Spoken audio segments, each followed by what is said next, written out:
Welcome to the Spiritual Life Management Podcast, where we help you bring balance in your life and live to your fullest potential, with your host, Gretchen Smith.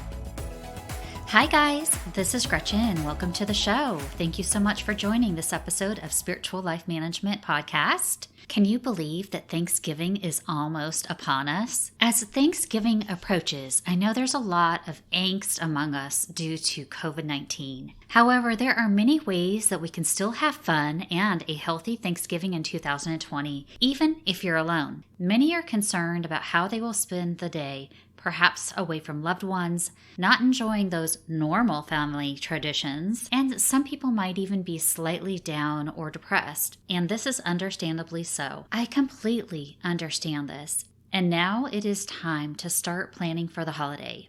My goal is to prevent you from being caught off guard with a bit of the holiday blues because you are home and alone, or missing the standard Thanksgiving holiday celebration. So the time is now to embrace the fact that this holiday season is going to be different. However, different doesn't mean it has to be bad or sad. It's just different, and that can be okay. Today I will cover some great ways to have a fun and healthy holiday, ideas for new traditions, give you insight on what Thanksgiving really is and why you should truly give thanks. But first, I want to talk about the history of Thanksgiving. I think it's important that we have a clear perspective on the meaning of Thanksgiving because it can add value to your celebration. For many of us, the meaning of Thanksgiving usually includes stuffing ourselves silly over a 4-day weekend, spending some time with friends and family, watching football games, parades, floats, or holiday movies. And then there is shop till we drop. When I reflect upon this, I'm not so sure how much thanks is being given. Our typical American Thanksgiving really has nothing to do with the first Thanksgiving and how this holiday started. It wasn't a holiday to stuff ourselves silly or cut out early to go Black Friday shopping. The first Thanksgiving was a simple gathering. You see, when the Mayflower arrived at Plymouth Rock on December 11th, 1620, the Pilgrims mourned the loss of 46 of their original 102 colonists. Almost half didn't survive the trip. Life looked grim, but with the help of 91 Indians, the remaining Pilgrims survived the brutal winter and yielded a generous harvest in 1621. These survivors celebrated with a tradition, which is the traditional English Harvest Festival, lasting 3 days. The Pilgrims and natives joined in on a Thanksgiving observance. Fast forward, George Washington proclaimed it a national holiday in 1789, and President Lincoln declared it to be on the last Thursday in November in 1863, and Congress sanctioned it a legal holiday in just 1941. The original Thanksgiving was a holiday about survival, celebration of victories, showing gratitude and for being thankful for good fortune. It was a time to come together, putting differences aside, gathering in unity, and it was a celebration of common purpose. It was a time of healing, finding strength, and fostering hope. It was a time to get together with community and loved ones for storytelling, sharing, passing along family traditions, sentiment, and legacy. It was a time to give thanks and honor those who are no longer with us and to give to others that are less fortunate. Somehow, over the years, we have strayed far away from what the holiday of Thanksgiving was based on. Yes, I have had Thanksgivings where we all go around the table and acknowledge what we were thankful for. But then we scarf down the food until our pants are about to split and call it a day. Someone inevitably eats or drinks way too much and has to take a nap on the couch. Can you relate? Does that sound like your Thanksgiving? So I gave you the abbreviated version of the history of Thanksgiving. But I have to say, when I started researching this, I became more and more humbled and bewildered by how far we have gotten away from the purpose of this holiday. Especially because today, when you reflect back on 2020 alone, I can't think of a time more important to go back to the original tradition and ideology of Thanksgiving. If there has ever been a year to celebrate the true intention of this holiday, I would say it is now. We have all, yes, you included, been faced with so many challenges this year. Maybe you are scared and worried about this pandemic. Perhaps you have sadly suffered a loss, or you are celebrating and grateful for survival. Maybe you are uncertain and anxious about the economy and your job status. Perhaps you are concerned more than ever before about racism and oppression. Possibly you or a loved one is trying to pick up the pieces and rebuild after a tragic wildfire or hurricane. Or you may be struggling with loneliness from quarantine isolation or even depression. I personally know of people in my hometown community that have lost their entire home to fire, all of their belongings, everything they worked for. I also know of people that have lost their lives to COVID, and I personally know people that have lost their jobs as well. I have also lost everything before in my life and had to have faith and rebuild. I completely understand that we have all been greatly impacted and shaken to the core this year. It's been so difficult, but for some, much more than others. Now, Thanksgiving is upon us, and this year is definitely a time to celebrate in our own unique way because we have survived. You are resilient, you are a survivor, and you are here with me now. It's time to celebrate that victory, show gratitude, be thankful, put aside differences, celebrate humanity, celebrate our neighbors, friends, and loved ones with us here now, and honor those that have left us. This holiday is celebrating your health, vitality, and counting your blessings. This holiday is a time of healing, finding your inner strength, and hope, all of which are critical to our well-being. No matter how difficult life has been, we need to take a look deep into our core, focusing on our heart, and find something to be more thankful for. Of course, being a holistic spiritual life coach, I'm advocating celebrating this holiday mind, body, and soul. This means finding time in your day to do a little inner work, something just for you where you can calm your mind and connect with your authentic self. What this might look like is setting the stage for the holiday. If you are planning a small COVID-safe get-together, start by setting boundaries and expectations when it comes to preventing COVID. Wear masks, social distancing, maybe even reducing the actual time spent together for the health and safety of others. Communicate this information as soon as possible so that everybody is on the same page. Ensure you don't have too much on your plate for Thanksgiving Day. Delegate, ask for help, and have a plan before the actual holiday. Plan for budget, menu, food prep time, activities, social distancing, and sanitization. Check out the CDC guidelines for more information on this. The sooner you prepare for the day, generally, the less stress you will experience. This means finding time in your day to do a little inner work, something just for you where you can calm your mind and connect with your authentic self. Make sure you carve out a little time for you before your day gears up. This will help keep you in a healthier, happier state of mind. Activities that promote this are meditation, journaling, a peaceful walk outdoors, a relaxing bath, quiet time mindfully sipping tea, breathing exercises, or enjoy a soothing hobby. Additionally, for this holiday specifically, journaling is a great exercise for reflecting upon all that you are grateful for and putting Thanksgiving into perspective. If that doesn't resonate with you, simply making a gratitude list is another nice way to tie the essence of Thanksgiving into your day. It is also important to start your day off right by eating a healthy, balanced breakfast and drinking plenty of water. Make good choices. If you have a regular fitness routine, that is awesome. Try to stick to this on Thanksgiving Day as well. Routine is important, and it creates a sense of security and stability during times that are difficult, especially if you're staying home alone. Don't set your expectations too high for the day. What do I mean by this? I mean, go with the flow. Be in the present moment. Be mindful and enjoy the gift of living this beautiful day. With so many families having smaller than normal get-togethers, consider downsizing the menu or options. We forget that the holiday isn't about the turkey. That is simply what our commercialization has made it. I, for one, am not cooking a turkey or a ham this year. We're having a meal with a few of our favorites, and I will be grilling. It is what we like, and it's easy, and it's good, and more enjoyable. Remember, we all aren't Martha Stewart. You don't have to have the perfect table setting or gourmet food. Be mindful of the meaning of this holiday and what it is really about. We should be more focused on reflection and gratitude versus table decor.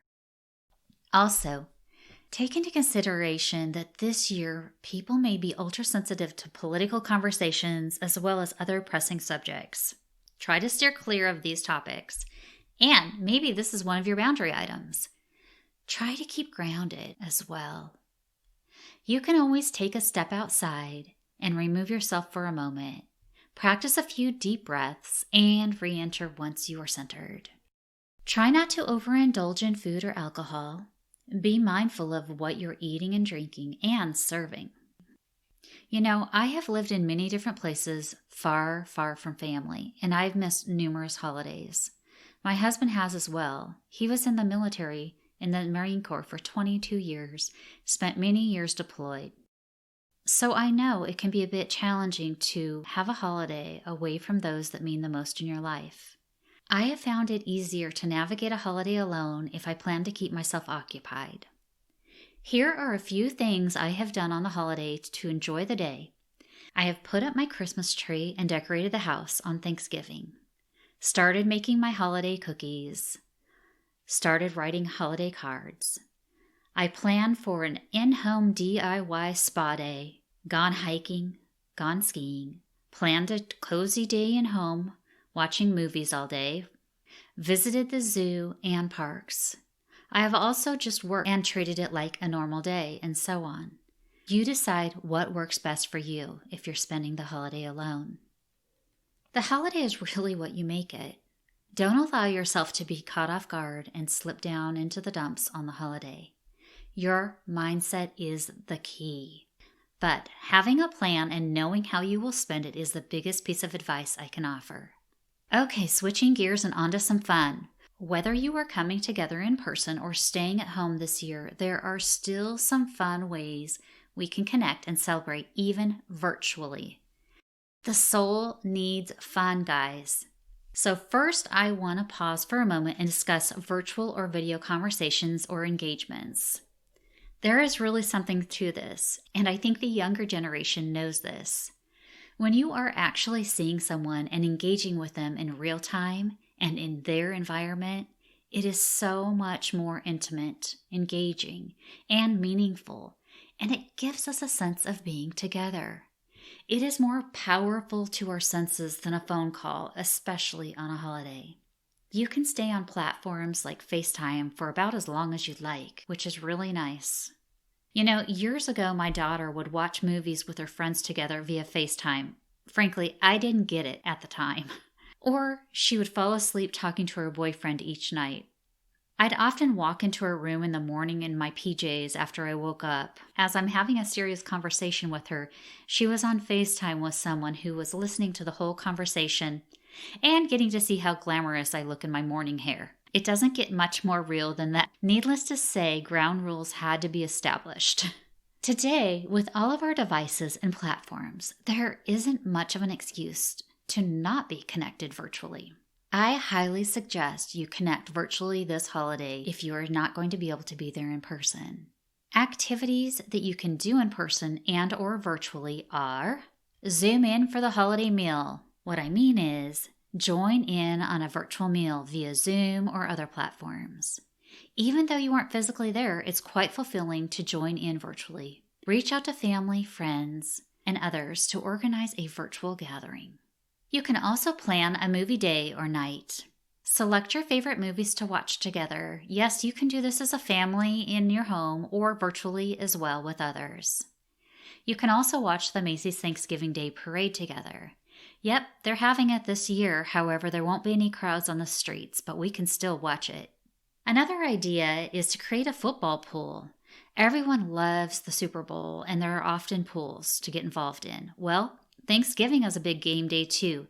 It's fun, it gets people involved. In-person activities. If you're hosting an event at your home with your family or keeping it small with your immediate loved ones, scavenger hunts are a great fun way to pass time for kids or adults. And there's so many ideas. I kid you not.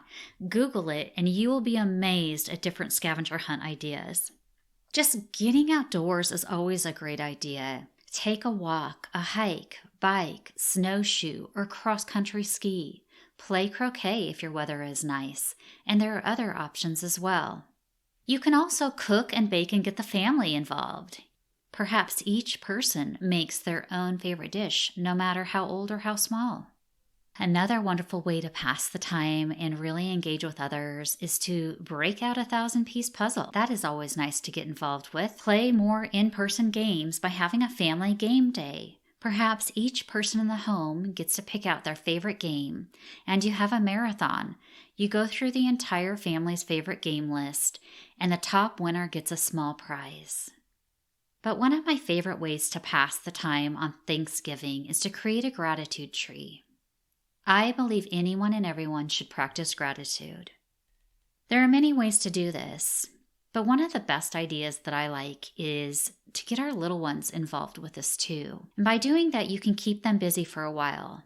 I like the idea of having children collecting some leaves, have them trace or outline them on craft paper, then they can cut them out. Each family member will then receive a leaf, or possibly even more, to write down what they are truly grateful for on this leaf. If you collect a small branch, you can use this as your gratitude tree. And then you can attach each leaf to a branch. Simply take your leaf, punch a small hole in it, loop string through the hole, and secure it to the tree. And if you don't have a branch to use as a tree, that's okay. Just trace out a tree or draw a tree, cut it out, and glue the leaves on it. So, are you social distancing or unable to get together with family and friends and still want to play games? You can actually play mini games virtually, and here are some great ideas. Virtual escape rooms. Okay, so I haven't done this yet, but my daughter has brought this to my attention. She has played a few, and I can't wait. They sound like so much fun. I didn't even know they existed, but they are a real thing. So check out some virtual escape rooms. That would be a great way to have fun with people that are alone or distant this holiday. Also, you might like to spend the day in Paris. Yep, I said it, Paris. There is a virtual tour of Paris. It's called A Day of Paris that has online challenges built into it. Apparently, it's really fun, and it's definitely on my list of to-dos.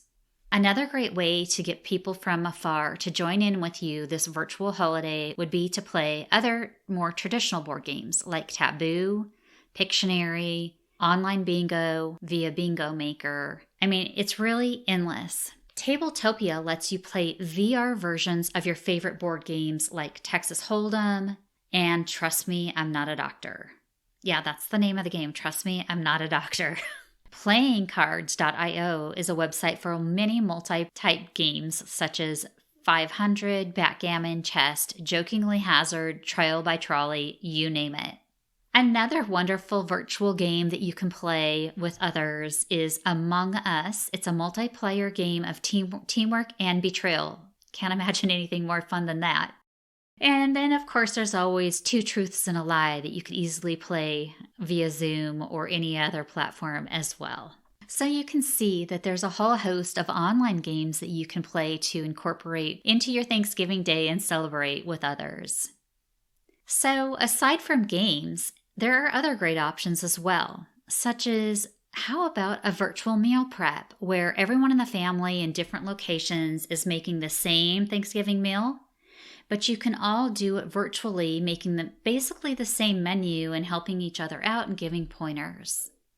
And don't forget virtual meals, as well as cocktail hours. Those are a lot of fun. So make sure you think about those loved ones or family and friends that are not able to come together and spend time with you and invite them in virtually.